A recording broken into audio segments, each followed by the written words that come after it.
Hello mga kabayan. Good morning. Dito kami sa Kuwait. Ayan, ito yung masjid. Ayan, nagkasama po ako ngayon, nawawalang kabayan. Ayan. Ang pangalan po niya si Nora. Nora, taga saan ka? Hindi ko Kaya alam. masalita ka na. Hindi ko alam. Hindi mo alam, kaya nga nawawala po ito. Hindi niya alam kung saan papunta. Sa bayan ni Pacquiao. Oo. Taga doon ka ba? Oo.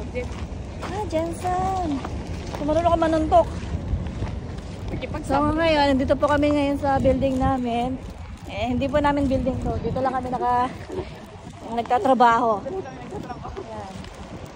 So, itong araw na to, sinamahan niya ako bumili ng isda. Saan? Yung nga pala.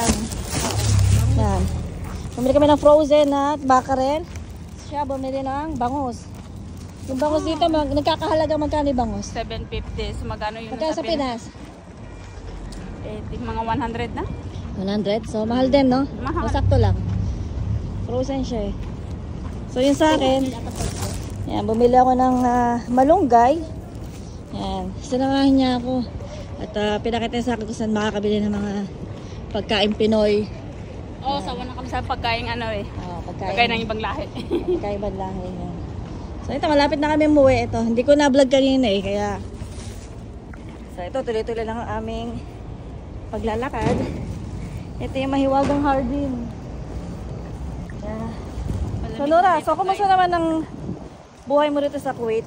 Okay naman. Ilan taon ka na dito sa Kuwait? 6 years na. 6 years ka na? Oo. So sa isang amo lang yon. Isang amo lang yan. So okay naman yung amo mo? Okay naman. Kahit Hindi ka na magsalita, baka mapanood. So ayun.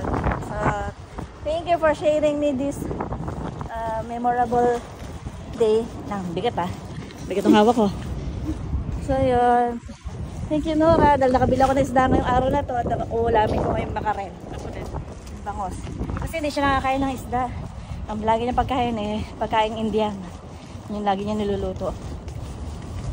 So dito na po magtatapos ang aming video. Thank you for watching! Bye bye. See you next time.